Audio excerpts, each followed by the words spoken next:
Well, the German city of Cologne is usually known for its carnival celebrations, but today it was the scene of a major bomb disposal operation. The evacuation of the affected area started in the morning and wasn't completed until the early evening, after being delayed by a defiant resident. Only then could the work on the bomb start. In the end, the delicate operation only took around an hour.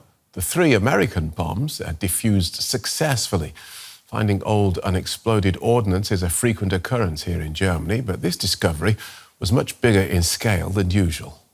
Whenever you dig up the streets here in Cologne, even just 2 meters deep, you always find something, a bomb, archives or something else. But to find 3 bombs at the same time, right next to each other, that's crazy. And a 1 kilometer evacuation radius is really rare. Usually it's just 300 or 400 meters. 1 kilometer is quite a lot. I'm trying to take it in my stride. I'll just tell you one thing. The past always catches up with us, and that's undeniable. So how do you make old bombs safe? Markus Fricker knows. He teaches bomb disposal techniques in the German city of Dresden. Welcome to DW. So, talk us through what happens. 3 80-year-old bombs are discovered in Cologne city centre. The police call the bomb squad and evacuate the area. What do your guys do when they arrive? Firstly, they check which kind of ammunition they have. So which nation is the aircraft bomb from? So usually in that part of Germany, British or American.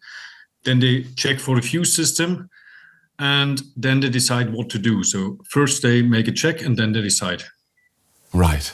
And how do you, without getting too technical, how does one defuse a bomb? It sounds very simple. You just have to unscrew the fuses. The problem is the fuse body and the body of the bomb itself is made from steel. After more than 80 years, it's corroded, it's rusted. And so the thing is that you have to make it work again, that you can screw it off. So you have to clean it very tightly or very clearly. You have to put some oil in it and have to make it work. So you usually start with a wrench to start to make the fuse move. And if it doesn't work, then you can use a technique, so a rocket wrench. But it sounds easy, but it isn't all the time. OK, so these things screw in, and obviously after 80 years, they're going to take some undoing. And this is going to sound like a stupid question. Clearly, this is a dangerous undertaking. Yes, it is. You take a risk. It is dangerous, but if you take a first good view and know what you're doing and do it very so slowly with the advice of your colleagues, so you don't decide on your own, then it's not dangerous. There's a risk, but it's not that big if you work safely. Right. So they take the fuse out if they can. If they can't, what happens? Yeah, it could happen that you can't make the fuse move, and then the only result is that you have to blast the bomb on sight. How do you do that? You simply put an explosive charge on it. Then you take some measurements that people which are not in the area, but also buildings and assets are not harmed. And then you just pull the trigger and it goes off. Okay. And the bombs in Cologne were defused in a matter of a couple of hours. Are they usually? Is this exercise usually that quick? It depends. So I get a notice a few minutes ago that they are done, and from my opinion, it was quite quick. So I think they were lucky that they were able to defuse the bombs quite quickly with making the fuse working and just screwing them out. 3 of these things were found in close proximity. I guess even approaching them is dangerous because you don't know what else you haven't found. Yes, of course. The thing is that we don't know how much we have in our grounds on aircraft bombs. Approaching them sounds dangerous, but you don't walk there like on parade. So you go very slowly, you go there, you take a look, and you don't have much equipment. You are on your feet, you don't go by car there.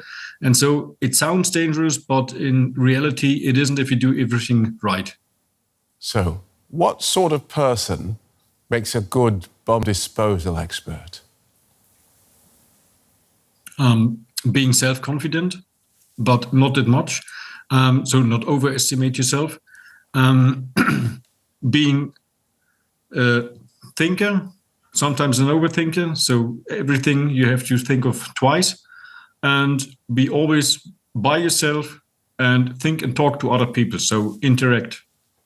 And when you look at a class, I know you train these people. Have you ever looked at someone and thought, no, not right for the job? Yes, but you don't start in the class for bomb disposal. So you start in a basic course for responsible persons, as we call them here in Germany. And before that, you have an entry course. So we have a few stages where we can check the people out and maybe can say, maybe it's not your thing. Right.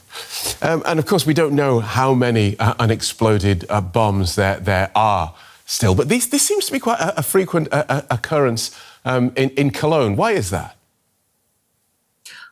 It's the reason where Cologne is situated. It's in Rhineland.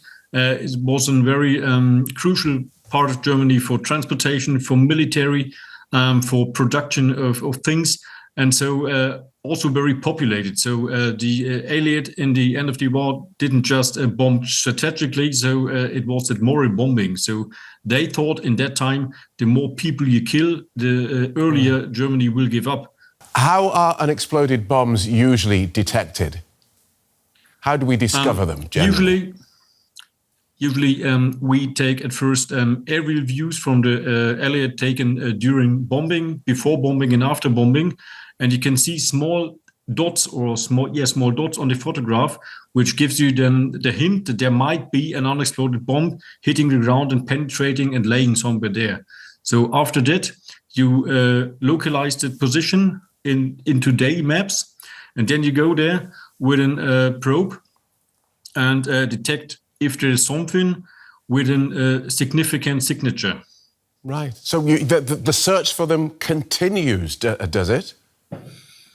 It is a daily job. So every day people are looking at aerial photographs. People are working out there and probing and detecting, and people are digging there and people are defusing. It's an everyday job for us. It's fascinating. Thank you for talking us through that so clearly. Bomb disposal expert Marcus Fricker, thank you so much. Thank you very much.